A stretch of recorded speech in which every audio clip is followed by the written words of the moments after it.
эерэг, гэгээлэг, сайн, сайхан, боломж, эдгээр үгс тархинд юу бүтээдэг гэж үзэл бодлоо өөрчлөх хүчийг бүтээдэг. Сэтгэлийн эрүүл мэндэд тань анхааран туслах, амьдралын хүчийг нэвтрүүлэг эхэлж байна. Гэр бүлийн радиотой хамтдаа байдаг эрхэм сонсогч танд энэ өдрийн мэнд хүргэе. Гэр бүлийн радио амьдралын хүчийг сэтгэл зүйн боловсрол олгох нэвтрүүлгийн маань цоо шинэхэн дугаар хэлэхэд бэлэн болсон байна. Өнөөдөр бид Better Mind нойргууд сэтгэл зүйн эмнэлгийн сэтгэл засалж мандахтай сэтгэл зүйн хувьд ядаргаа залхуурал хоёрын ялгаа нь юу вэ гэдэг сэдвээр ярихад бэлэн болсон байна. Ингээд эрхэм зочноор хүрэлцэн ирсэн танд баярлалаа. Өдрийн мэнд хүргэе. Баярлалаа. Өдрийн мэнд хүргэе. За тэгээ сонсогчд маань гэр бүлийн радио 104.5 гэсэн пэйж хуудасаар яг одоо лайв стримтэйгээр үзэж байгаа. Мэдээж 104.5 гэсэн долгион бас сонсогч таны өмнө нээлттэй байгаа 3W45 гэсэн захим хуудасаар тадлахын өнцөг болон ханаас ч гэсэн бидэнтэй хамтдаа байц сонсох боломжтой. 9986 104.5 дугаарыг утсаа дахин зарлая. Тэгэхээр мэрэгжлийн нэвтрүүлэг учраас та мэрэгжлийн анхан шатны зөвлөгөөг шууд холбогдоод авах боломжтой байдаг. За тэгээд залхуурал гэж ярих, нөгөө талдаа сэтгэл зүй ядаргаа гэж ярих. Энэ хоёрыг хүмүүс ингээд маш их одоо хольж хутгадаг юм шиг санагддаг тий. Тэгээд залхуурал сэтгэл зүй ядаргаа хоёрын гол одоо өөр зүйл нь тий ялгаатай байдал нь шинж тэмдгэн гэдэг ч юм уу тий. Яг сэтгэл зүгээр ядарсан хүн залхуураад байгаа хоёр хүний ялгааг та эхлээд тайлбарлаж өгөөч. Залхуурал бол ер нь л одоо хүүхд багчуудаас ахуулаад насан турш бүхэл хүмүүс мэдэрч үзчихсэн баг. Залхуурна гэдг нь одоо хийх ёстой гэж бодоод байгаа ч гэсэн хийхийг хүсэхгүй байгаа. Тийм хөнгөн зэргийн төгшөөсөн, залхсан, хоошин тавьсан мэдрэмжийг хэлдэг байхan л те. Энэ бол хэвийн одоо хүнд илэрдэг, шинж тэмдэг, өвчин эмгэгийн завир биш байхan. Харин сэтгэл зүйн ядаргаа гэдэг маань хүний тархины бодисын солилцоонд хүнийг идэвхтэй байлгадаг дофамин гэдэг бодисын бууралт илэрнэ.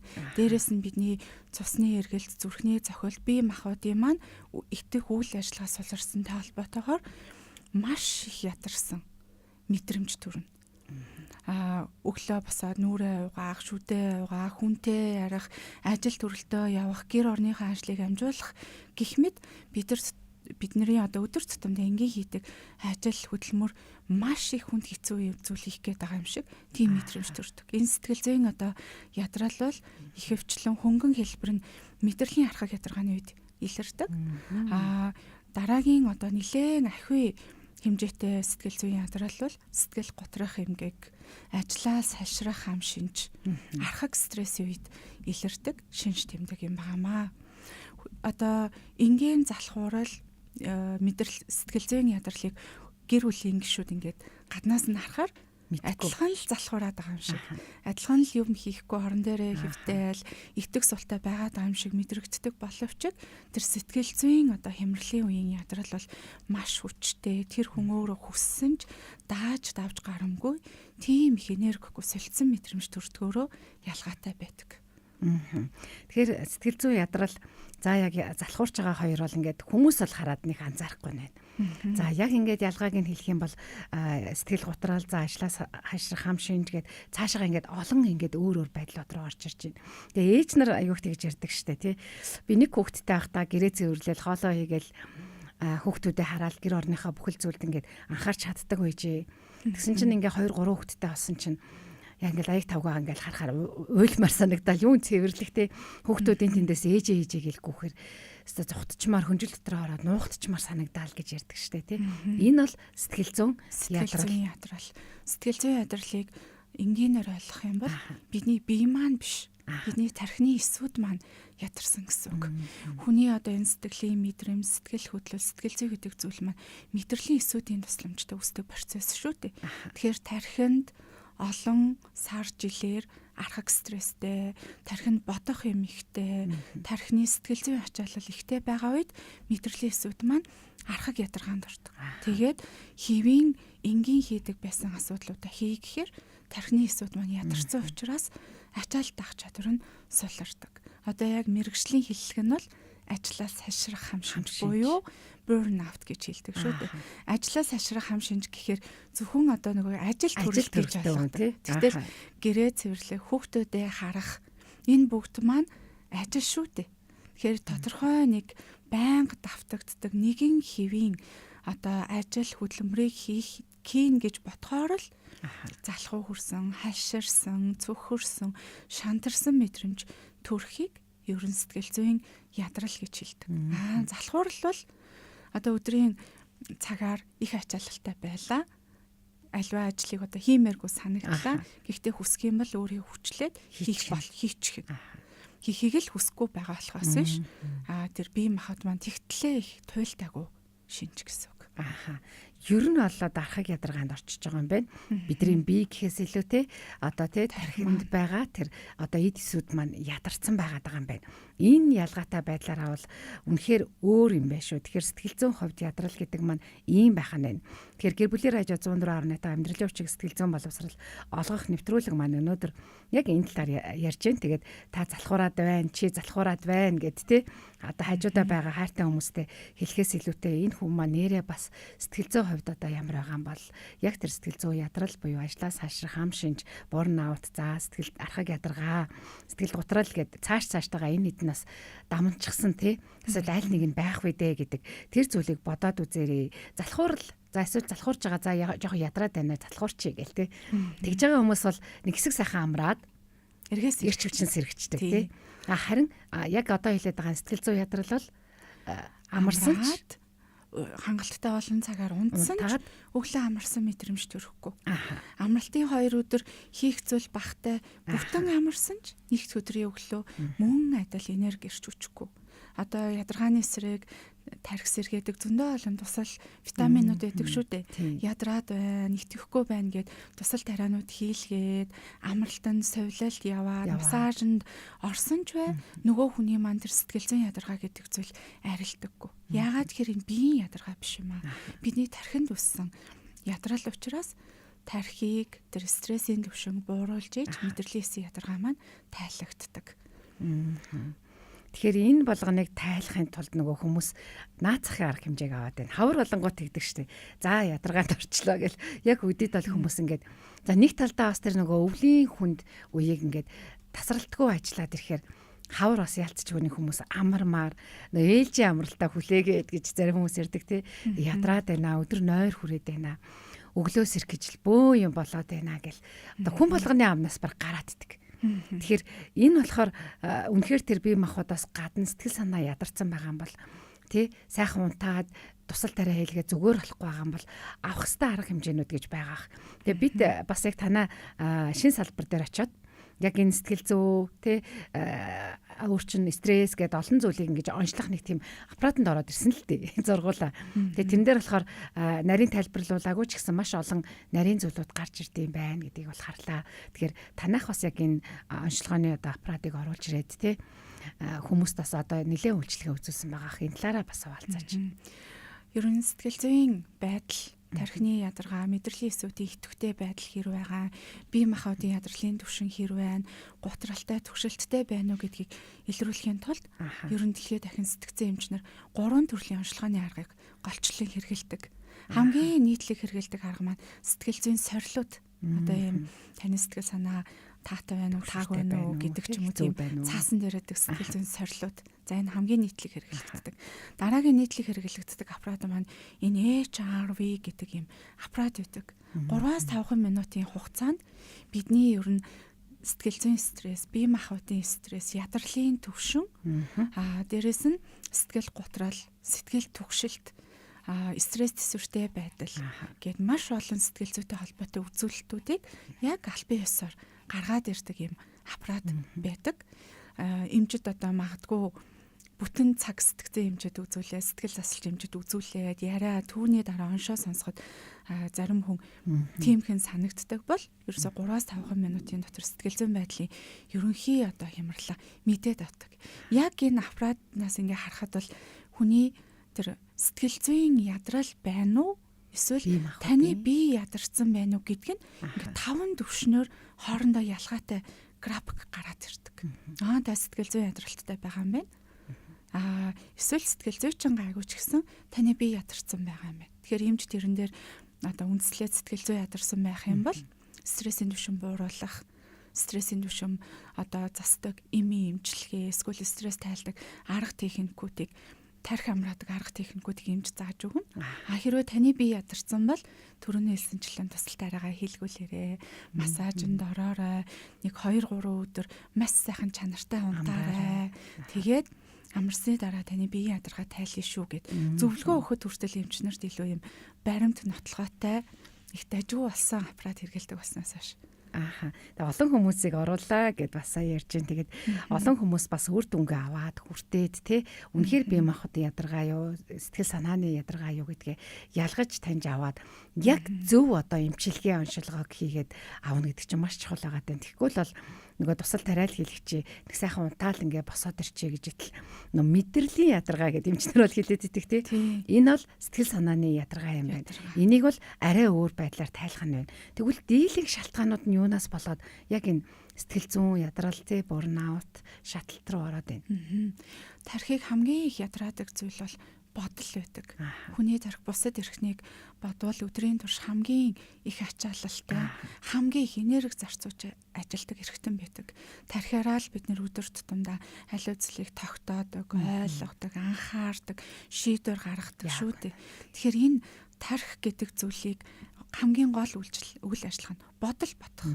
Тэгэхээр архаг стресстэй, таагүй, сөрөг бодолтой, түгшүүртэй байгаа үед тэр таагүй бодлууд тархины эсүүдийг нэгдүгээрт хамгийн их ятраадаг. Одоо ийм амьдрал дээр, хувийн амьдрал, ажил төрөл дээр, санхүүгийн тал дээр ч юм уу бодтой тэр хүнийг зовоож, шаналгаж, сөрөг бодол бодуулахаар асуудал байгаа тохиолдолд мэдрэлийн эсүүд хамгийн амархан ядардаг. Дээрээс нь нойр гутлаас олж мэдрэлийн эсүүд их ядарна. Өдрийн турш өндөр ачаалал авсан мэдрэлийн эсүүд маань шөнийн цагаар л итгэхэн суларч, унтаж амарч, маргааш өдөртөө бэлтгэгддэг шүү дээ. Гэхдээ шөнийн нойр хөнгөн, чанаргүй, хагас дутуу байснаас болоод мэдрэлийн эсүүд маань ядарч чадахгүй тий архаг ядаргаанд ордог. Дээрээс нь ихэвчлэн одоо ийм нэг дайчин, шаргуу, гүргэр дүү хүмүүс маань ер нь өөрийгөө амраахгүйгээр туйлдтал нь ажилуулдаг шүү дээ. Анзаарахад ер нь 50 гаруй насны, 60 гаруй насны ихэвчлэн эмэгтэй хүмүүс маань нэлээд юм дайчин, гүргэр 20-д, 30-д, 40-д наснда залуу насны энергиэрээ ядарна, амарна гэдэг тийм ойлголт байхгүй. Явж байгаа 50 гаруй, 60 гаруй наснда гинт тэр сэтгэл зүйн ядралд орж нэмлэгт их ханддаг. Тэгэхээр өөрийгөө их робот шиг ажилуулах, нойр дутуу олон сар жил явах, дээрээс нь архаг стресстэй буюу тархин сүрэг бодлыг удаан хугацаагаар бодож хийж явах тийм. Энэ гурав бол ер нь тархины эдсийг ятраах 3 гол шалтгаан болдог. Дээрээс нь мэдээж хорт зуршлууд орно. Алкогольны хэрэглээ өндөр байх, тамхины хэрэглээ өндөр байх, тэгээд утасны хэрэглээ, компьютер дэлгэцний хэрэглээ, энэ хэд маань мэдрэлийн эсүүдэд одоо нэмэлт ачаалал өгдөг байх нэ. За олон шалтгаан байна. Тэгэхэд хамгийн номер 1-д одоо таны хэлсэн шалтгаан болохоор таагүй бодлоод гэсэн тий. Тэгээд энэ таагүй бодлоодыг бол хүн л өөрөө л толгойдоо бодчихэдэг. За мэдээж энэ ингээ гадны хүчин зүйлээс, хин нэгнээс, нийгмээс ч гэдэг юм уу ингээд шалтгааллах хэдий ч гэсэн хүн одоо тэр бодлоо өөрчилж чадахгүй л бол ер нь бол сэтгэл зүйн ядрал руу амархан орох нэ. Амархан орхон. Тэгэхээр тэр бодол гэдэг зүйлийг тэгвэл хүмүүс яаж ингэж нэг тий эмгцэгцтэй, эвтэйхэн өөрийгөө нэг сэтгэл зүйн архаг ядаргаанд оруулахгүй талаас өөрийнхөө зүгээс шаарддаг зүйлс юу вэ? Дунджаар насан турсан хүн хоногтоо 60-аас 70 мянган бодол болтдог гэж байна. 60-аас 70 мянган бодол гээд ингээл бодохоор нэлээ их бодол байгаа. Бодол бол зүгээр л бодол. Тэр бодол үнэн ч байж болно, худлаач байж болно. Тэр бодолтой ядраад байдаг хүмүүсийг анзаарахад бол бодлыг үнэн одоо бодтой зөв зүйл гэж бодол болгоныгаа анзаарч бодож байгаа бүх зүйлтэй ач холбогдол өгөх нь ер нь бидний тархийг илүү их ятраадаг. Нэг юм одоо зүүрлэх юм бол бодлыг бид нэр одоо замаар халихж байгаа, явж байгаа үе тэмэн олон машин дээр зүүрлэж болох юм л да. Бид нэр өөрсдөө нэлээд өндөр байшингийн цонхоор доор одоо 2 чиглэлд явж байгаа машинуудыг харж байна. Тэр одоо замаар явж байгаа сүлжилж байгаа машинууд бол бидний бодол. Машин ирж л байдаг, явж л байдаг шүү дээ. Тэрнтэй адилхан бидний толгойд янз бүрийн зөв буруу бодлууд орж ирж л байдаг.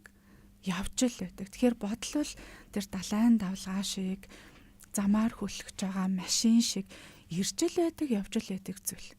Бодож байгаа бодол болгондоо итгэж, бодол болгондоо ач холбогдол өгөх тусам бид нэр ядардаг байх нь. Тэгэхээр бодол бол хүн болгонд хэдэн мянгаараа төрдөг энгийн үзэгдэл гэж үзнэ. Стресстэй байгаа, шийдэх асуудал ихтэй байгаад өөрөө ирэхгүй таагүй бодлоод араараас орж ирдэг. Тэр бодлыг толгойдоо эргэлдүүлээл ах юм бол бодоод ботын шир гэдэг шиг дөрөв гэдэг үстэй. Тий. Дөрөв гэдэг шиг ер нь бол тийм төгс сайхан шийдвэр гардаггүй байх нь. Тэр толгойд орж ирээд байгаа стресс үед орж ирсэн бодлуудыг хажуудах дотны итгэдэг хүнтэйгээ зөвлөлдөх юм бол нөгөө бодлууд маань цөөрөөд шийдэгдээд цэгцэрчдэг. За ярилцах зөвлөлдөх хүн байхгүй байх юм бол өөртөө бодлын тэмдэглэл бичдэг арга байдаг. Энэ бодлын тэмдэглэл бичдэг аргыг ихэвчлэн одоо сэтгцэн хэмжнэр, сэтгэл зүйчнэр өөрсдөө ашигладаг л да. Толгойд замбраагүй, яах нь мэдэгдэхгүй, стресстүүлсэн бодол зүрсэн үедээ тэр бодлуудаа эхнээс нь ахуулаад ямар нэг иймх зэгц дэг журам хамаагүй ямар ч үг хэрглэж болно. Эхнээс нь ахуулаад дуусна бичиж чинь. Тэгээ бодлоо биччихээд л аяанда юунд санаа зовоод байгаа, юу хэцүү бодлогоод байна, юунд стресстэй байна, яаж шийдчихвэл болох юм. Аль нь гол асуудлын гэдг нь ер нь бичиж явах явцад тодорхой гараад ирдэг байна. Тэгэхээр ер нь бодлоо зэгцэлхийн тулд бичиж эсвэл дотн итгэдэг өрөөсөө илүү асуудал шийдэх чадвартай хүнтэй зөвлөлдөж ярилцъя. Тэгээд бодол болгоныг анзаарахгүй энгийн оржил байдаг зүйлс шүү дээ гэж батхыг хичээгээрэй. Бодол гэхээр нэрээ итгэдэг хүндээ хуваалцах гэхээр мэрэгжлийн хүн амьдралын хүчийг нэвтрүүлэг ба сэтгэл зүйн боловсролын нэвтрүүлэг учраас мэрэгчлийн хүн л илүү одоо чиглүүлэхийг хүсдэг. Яагаад тэгэхээр энэндээ итгэдэг, тэрэндээ итгэдэг гэж хамаг зовлонгоо яриад байдаг. Нөгөө хүн маань хүрхээ бас өөрөө ч гэсэн амьдралын асуудалтай янз бүрийн юмтай явж явах үе тий. Эсвэл яг саяны хэлжсэн шиг асуудлыг илүү шийдэх чадвартай хийнэгэн. Эсвэл нөгөө итгэл даах хэвээр хүн гэл те энэ л миний одоо цор ганц найз юм да өстой итгэл даандаа гэж ярьчдаг дараа нь гэсэн чинь дүүрэн л яриа болчих юм бол яах вүлээ гэл тэгэхээр ер нь л ерөөсөө л энэ таагүй бодлуудаа байрж авч чадахгүй тэгээд сэтгэл зүйн ядрал тэр зүйл рүү ороод байгаа бол миний хувьд бол номер 1 мэрэгжлийн хүнд ачаарай л гэж зөвлөмөр байна. Тэгэхээр та энэ дээр бас зөвлөвөл. Ер нь бол таны зөв шүү. Одоо гадны кинонууд дээр л бид нэр хэдэн 10 жил үзэж байна шүү дээ. Өөр ингэсэн байнга очдог юм хувийн сэтгэл зүйчтэй, хувийн сэтгэл засалж эмчтэй. Магадгүй одоо сэтгэл зүйн талаас онш тавигдахгүй байсан ч гэсэн таагүй асуудал тулгарх юм бол очиод сэтгэл зүйчтэй, сэтгэл засалж эмчтэй 100% нэг нүггүй ярина. Одоо энэ соёл руу ч гэсэн ер нь манай монголчууд нилээдгүй шилжиж байгаа. Сүүлийн үед ингээл анзаархад би ч болон сэтгцэн эмч, сэтгцийн одоо асуудал өвчин, эмээр эмчлэх эмч байтал сүүлийн үед олон жил надтай ингээд уулздаг үйлчлүүлэгчд маань одоо яг ийм асуудлаа ярьдаг. Тэгээ өөрөө ярьж яснаа яриан дундаасаа шийдлээ олоод тэгээ бас нэг юм гадны мэрэгжлийн хүний нүдээр хараад энэ чинь зөв, энэ чинь буруу, та тэгвэл зүгээр юм биш үү гэдэг гарц гаргалгааг эмчээр зөвлүүлээд ийм бичүүлэхгүйгээр ингээ гарч аваад ёо ямар сайхан болчихоо гэдэг ийм амьдрал сонсдог, шийдэл хамт ололцдог хүн болоод байна уу гэж анзаарэгддэг болоод байгаа. Тэгэхээр ер нь одоо сэтгэл зүйч, сэтгэл зүйч хүний ярьсан зүйлийг өөрийнхөө гэр бүлийн хүнд ч ярихгүй, хамт ажилтдаг хүнтэй ч ярихгүй, дэвтэр дээрээ бичиж авсан ч ер нь тодорхой тийм нууцлаг тэмдэглэгээр тэмдэглэж авдаг болохоор хүмүүсийн нууцлал огт задрахгүй. Тэгэхээр мэрэгжлийн эмч, сэтгэл зүйчдэр ер нь хандах нь тухайн хүндээ илүү үр дүнтэй. Тэгээд дээрэс нь найдвартай. Дараа нь надаа намайг юугээ бодчихвол одоо энэ зүйлийг маань ярьчих үү гэж санаа зовнолоос стресс нэмэгдэхгүй давуу талтай юм да. За ингээд мэрэгжлийн биш одоо хүнд мэдээч нууц сайн хадгалах нэг юм байсан ч гэсэн за ярьлаа гэхэд одоо нөгөө талын хүний маань сэтгэл зүйдээс ямар нөлөө байд юм бол хор хохирлч гэдэг юм уу те магадгүй тэрэн дээр зөвлөгөө өгч чадахгүй сайн сонсож өгж байгаа ч гэсэн ямар зүйл байх бол мэдээч дандаа ингээд те дотны үндэ яриараа гингүүт за энэс болоод би дотны үндэ яриха болио гэдэг зүйлийг бол гаргаагүй шүү те ер нь бол ямар байдаг болоо. Ер нь бол хүмүүс ярьдаг л та. Ингээл хямарсан хүмүүс маань ирэхээр би өөрн гэр бүлийнхаа, найзуудынхаа дунд бараг л сэтгэл зүйчээ гэж яриад сүүлдээ хүмүүсийн яриа сонсохоос, хүмүүсийн амьдралын асуудал сонсохоос түрүүний ярьсанчлан халшрах хамшиж үүссэн хүмүүс нэлээдгүй ирдэг. Нөгөө мэрэгжлийн сэтгэл зүйч нар маань өөрхийн сэтгэл зүйг хамгаалдаг. Үйлчлүүлэгчээс авсан таагүй сүрэг мэдээллийг гаргадаг тийм аргатай байдаг шүү дээ. Тэр арга одоо энгийн хүмүүст маань байдаггүй учраас хүний тэр дотны үнийхээ ярьсан мэдрэмжийг шууд сэтгэлдээ ойрхон хүлээж аваад тэр хүний гунигтай байвал адилхан гуйдаг, ууртай байвал адилхан уурладаг. Яг адилхан тэр стрессийн мэдрэмжүүдийг дахин авснараа өөрөө бас эргүүлээ сэтгэл зүйн хямралт өртөх магадлалтай байдаг. Тэгэхээр аль болохоор хүнд хэцүү асуудал ярихаар байвал тэр өөрийгөө хамгаалах чадвартай, хамгаалдаг, өөрийгөө стрессээ тайлдаг аргатай мэрэгжлийн хүнд ярьчвал бас эргүүлээд нөгөө хайртай дотны хүндээ санаа зовхгүй. Яг үнэ. За ийм байна. За өнөөдөр тэгээ битэрийн хувьд сайхан аяmaan ороод ирлээ гэж. Битэрийн хувьд сэтгэл зүйн ядрал болон залхуурлын талаар ярьж байгаа. Тэгээд сэтгэл зүйн ядрал маань одоо архаг ядаргаа, за тэгээд цаашаага одоо юу гэдэг нь ажлаас хашрах хамшинж, сэтгэл гутрал гэдэг ингээд олон төрөл рүү задраа явж байна. Сая ээжийн жишээ бол надад ингээ анзаарагдахаар ээж яг л тэр хөрхийн ажлаас хашрах хамшинжтэй болчихжтэй л гэж бодохоор. За тэгээд цаашаага явсан таагүй бодлууд шалтгаан нь тий нойргуудл гэсэн байгаа. Одоо нойргуудлыг та бас танах нөгөө нэг нойргуудлын эмнэлэг учраас илүү задруулж асуумаар байна л та. Хүмүүс ер нь яг би нойргуудчлаа. Тэгээд яг нойргуудлын талаар л ингээ ярихаар маш их хүмүүс бичээд байдаг тий хуваалцаад байдаг, асуугаад байдаг. Тэгэхээр энэ шалтгаан хэр их байна? Ер нь залуучуудын дунд энэ ажлын ачаалал, стресс, дэлгэцний хэрэглэнээс үүдсэн нойргуудал маш их тохиолддог болжээ. Ер нь яг эд ажил хөдөлмөр эрхэлж байгаа 25-аас 45 насны залуучуудын хувьд бол ер нь тэр ачаалалаас болсон стрессийн шалтгаантай нойргуул нэлээдгүй тохиолддог болсон. Тэгээд залуу байгаа учраас нойрны хямралыг ер нь давж туулаад тийсээд яваадах боломж байна. Гэхдээ л нойргуудах маргааш бол бидний дархлаа 70% буурна. Зүрхний шигдээс зүрхний одоо эрүүл мэндтэй холбоотой өвчин эмгэгт өртөх эрсдэл 21% нэмэгдэнэ. Тэгээд сэтгэн бодох үйл ажиллагаа маань 40% хүртэл нойргуудлын маргааш буурчдаг. Тэгэхээр хөнгөн зэргийн нойр хямарсан байсан ч, хөнгөн зэргийн ядрал байсан ч ер нь тэр дор нь үзүүлээд, эмчлүүлээд, тохирох хөнгөн эмчилгээнүүдэ богинохоо хугацаанд хийлгүүлчихэд тэр залуу хүмүүсийн нойргуудал, тархины ядаргаа, сэтгэл зүйн ядаргаа маш богино хугацаанд эмчлэгддэг. Ихэвчлэн одоо архагшуулаад олон сар жил одоо удаагаад ирэхээрээ нөгөө сэтгэлийн ядрал маань сэтгэл гутралын шинж рүүгээ шилжиж ирдэг. За нойргуудал бол яалтчгүй л чухал. Одоо ингээл нөгөө 24 цаг бид нарт бүгдээрэнд найдлахаа өгөгдсөн байна гэж яриад байдаг. Гэтэл багадаа 8 цаг унтаал гэдэг тий. 3-ны 1-ийг бол унтах хэрэгтэй байгаад байтал чинь нөгөө залуу наснд бол гэдэг яг таны ярьдаг энэ залуучуудад тулгардаг гэдэг. Сайхан ажлаа стандараа хийчихэл найзуудтайгаа уулзчихна. Тэ эсвэл өстой завгүй ажиллаад зүгээр штэ энэ залуу насн дээр л хийхгүй бол гэл ингээд яриаддаг.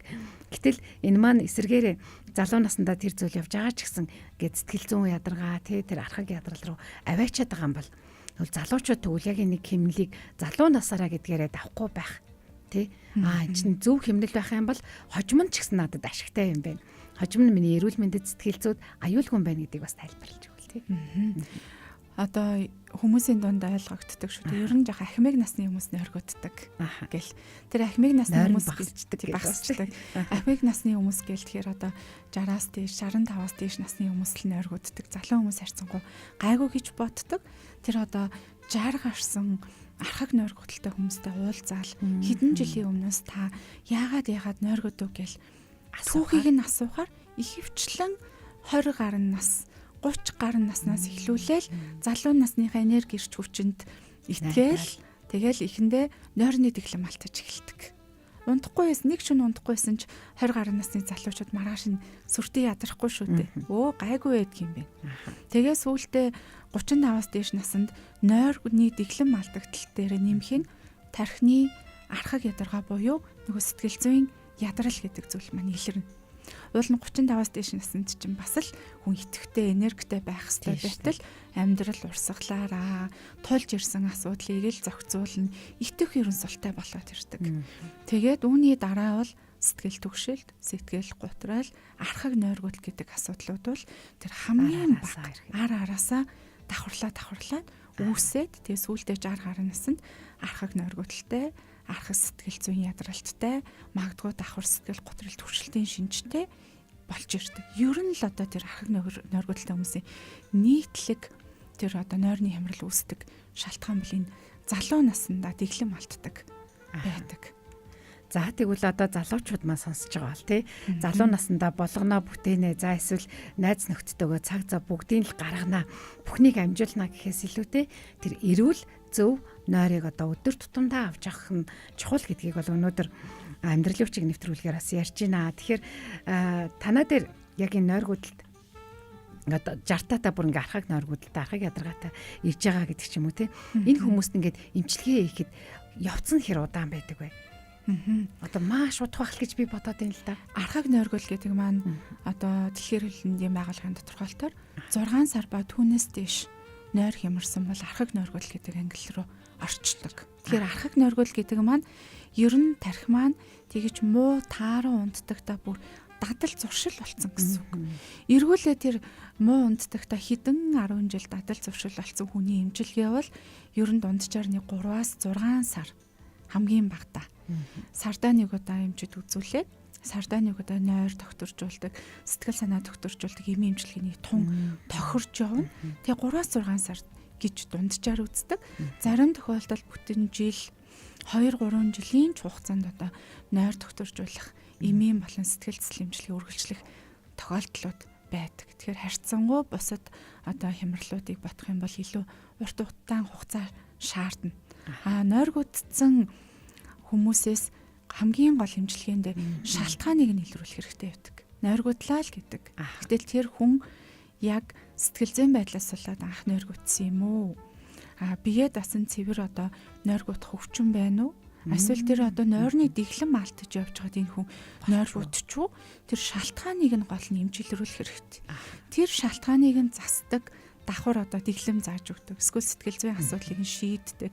Бие махбодын архаг өвчнийг нь давхар эмчилдэг. Шалтгааны эсрэг эмчилгээ хийгдчихэж тэр нойр маань хэвийн болж хувирдаг.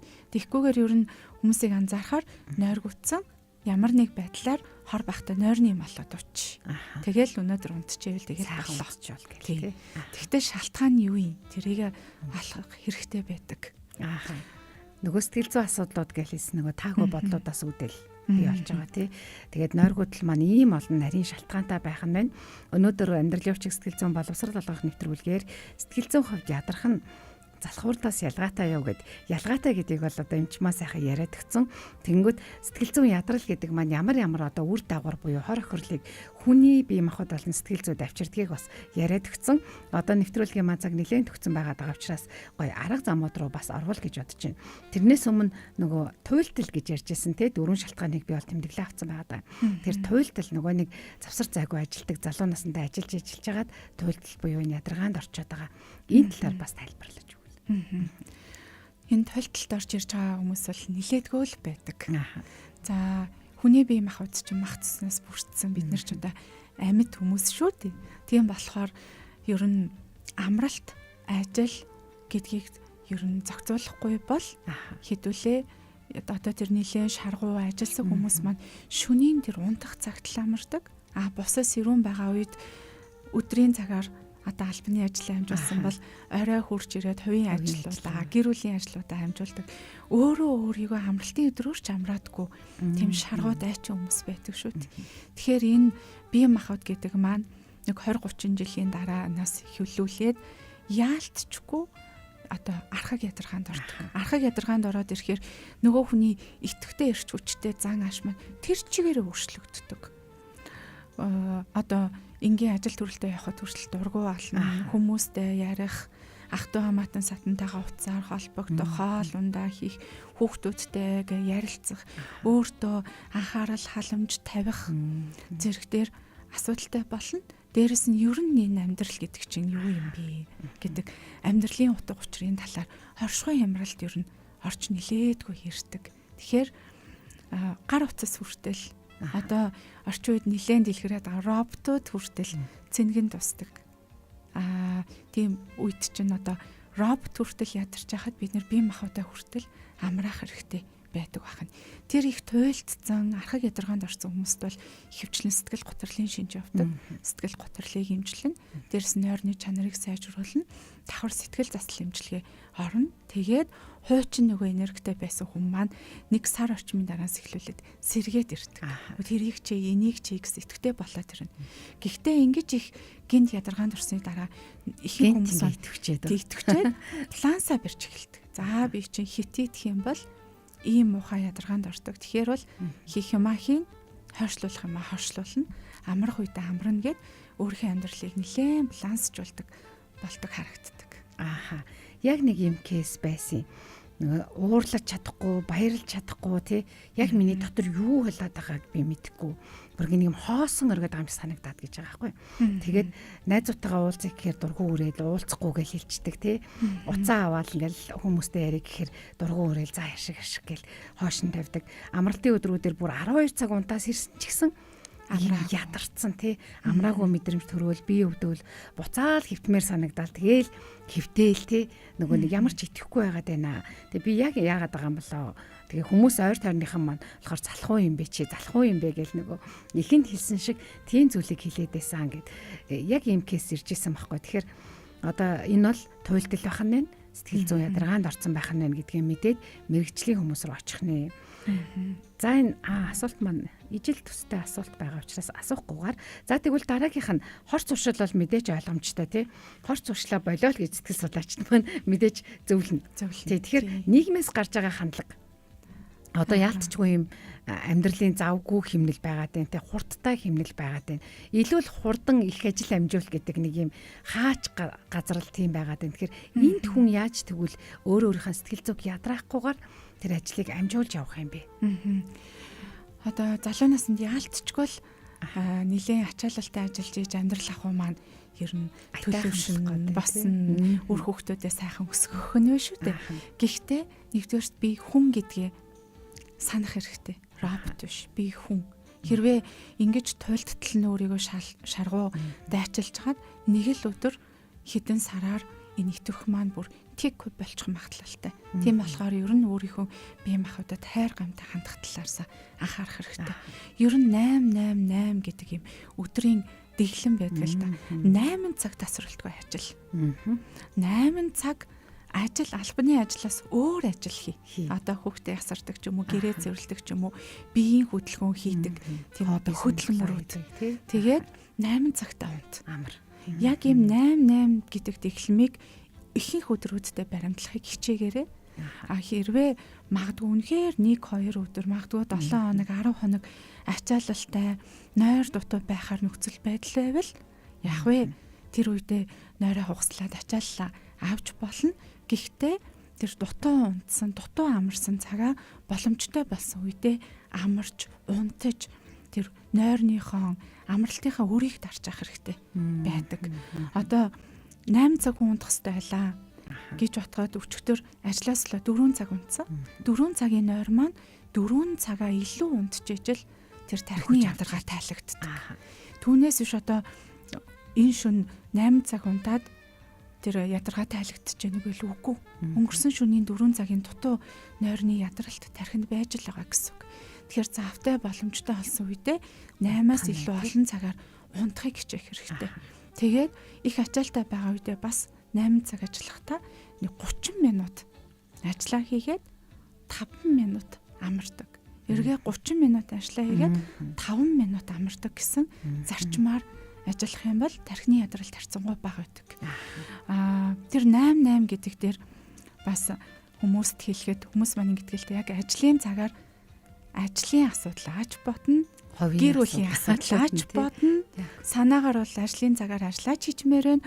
Хувийн асуудлынхаа шийдлийг ч олчмоор байна. Ингэж тархинд хоёр зэрэг ачаалал өгөх нь тархийг их ядраадаг. Тэгэхээр ажлын цагт бол зөвхөн ажиллаа л хий. та ядарсан байж болно, нойр дутуу байсан байж болно. Өнөөдөр юу хийх ёстой юм? Тэр ажиллаа л хийнэ. За ажил тарсны дараа гэр бүлд ямар асуудлууд байна? Хувийн амьдралын асуудлууд юу байна? Ажил тарсан бол ажлын талаар аль болохоор бодохгүй. Гэр бүлийн асуудлууд, хувийн асуудлуудаа шийдэх хугацаа тэр оройн цагаар байх. Ундж байгаа үедээ зүгээр л унд. Тэр чин цаг хугацаа хий димээ үрж байгаа биш шүү дээ. Маргааштай тархиа илүү сэргэлэн, энергитэй, гоё зантай, өөдрөг байлгах гэж тархиа амрааж ундж байгаа шүү дээ. Тэгэхээр яг хийх ёстой юмаа хийх ёстой цагтаа л хийх хэрэгтэй байдаг. Одоо энэ зарчмыг бол бас сэтгцэн эмчнэр нилээдгүй баримталдаг. Одоо өглөө нас өдрийн 4 цаг хүртэл ажиллаа. Яг тэр хооронд бол ажиллаа л хийнэ. Гэр бүлийн талаар асуудал бодогдох юм бол ажиллаа л хийнэ. Ядарсан байна уу? Өчигдөр оройдож унтсан байна уу? Хийн гэж чеклсэн юмнуудаа хийж л дуусгах хэрэгтэй. Орой харьлаа. Яг гэрийн ээж шиг, гэрийн аав шиг, гэрийн эцэгтэй шиг гэр орныхаа ажлыг л амжуулна. За тэгээ унтж байгаа үедээ бол сайн унтдаг. Тэгэхээр энэ гурвыг ингээд 8-8-ийн одоо энэ зарчмыг баримтлаад явж байхад ер нь тархины ядрал үүсэх магадлал бага байдаг шүү. Баримтлал ямар гоё вэ? Тэгээд баримтлахгүй нь одоо их байна гэж би бол хэлэх юм байна. Ялчгүй л одоо тий ажлын цагаар үр хүүхдүүд холбогдвол за юм тийм гэл наанцаа нээж авах дүүс гэл тий тэр болгоныг зохицуулах хэрэгтэй юм шиг л ингээл үзэж тардаг штэ. Тэгэхээр энийг баримтлаас сурчвал ер нь бол сэтгэл зүйн ядралт бага орхон байна. За хэрвээ ажил дээр одоо ачаалттай ядралтай байгаа бол 35 гэ тий. Тэгэлэхгүй бол улаараа л ерөөсөө 1 цаг 2 цаг 3 цаг суучаал тэгэл бүр ядраас үлдээ бүр тарих ажиллагаа боллоо гацчлаа гэдэг нэг тийм хэсэг рүү орох гэдэг штэ тий. Тэгэхээр өнөөдөр битэрийн хувьд ер нь бол сэтгэл зүйн ядрал буюу за их багал зүйл ярьлаа гэж би бодлоо. Цаг маань дуусчлаа. Сэтгэл зүйн ядрал залхуурал хоёрын ялгаа. Тэгтээ бол эхний ээлжинд бол яг энэ ялгаануудыг гаргаж өгсөн, яг ингээд сэтгэл зүйн ядралд орвол ямар байдлууд одоо шинж тэмдгүүд илэрдгийг гаргаж өгсөн. За тэгээд тэрний дараа одоо ямар байдлуудад ордгийг гаргаж өгсөн. За тэгээд зөвлөмжийг хүргэж өгсөн. Тэгэхээр дэлгэрүүлээд бас яг сонсогчд маань асууя мэдээ гэх юм бол Better Mind Norwood сэтгэл зүйн эмнэлэг гэдээ бас пэйж хуудас байгаа. Тэгээ пэйж хуудсыг дагаад яг энэтэй холбоотой мэдээллийг бас авах боломжтой. Тэгээд мандах эмчтэй баярлалаа. Цаг маань өндөрлөсөн байна. За баярлалаа. За тэгэхээр амьдралын хүчийг нэвтрүүлэг маань даваа гарагт 15 цагаас сонсогч танд хүрдэг мэдээж мэрэгжлийн одоо сэтгэл зүйч сэтгэл засалчдын багийнхан маань оролцож сэтгэл зүйн боловсролыг танд олгодог байгаа шүү. Гэр бүлийн радиогийн 2 дугаар студид сэтгүүлч сэтгэл зүйч Баясаа, найруулагч Цомоо өнөөдөр зочноор Better Mind Norwood сэтгэл заслын эмнэлгийн сэтгэл засалчимч мандах оролцлоо. За тэгээд өдрийг сайхан өнгөрүүлээрэй. Баяртай.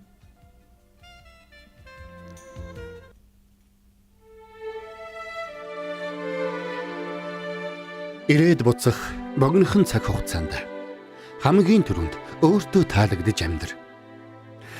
Тэгж хожил өөрийгөө ч бусдыг ч хайрлаж чадна. Сэтгэл зүйн боловсрол олгох амьдралын хүчийг нэвтрүүлэг танд хүрлээ.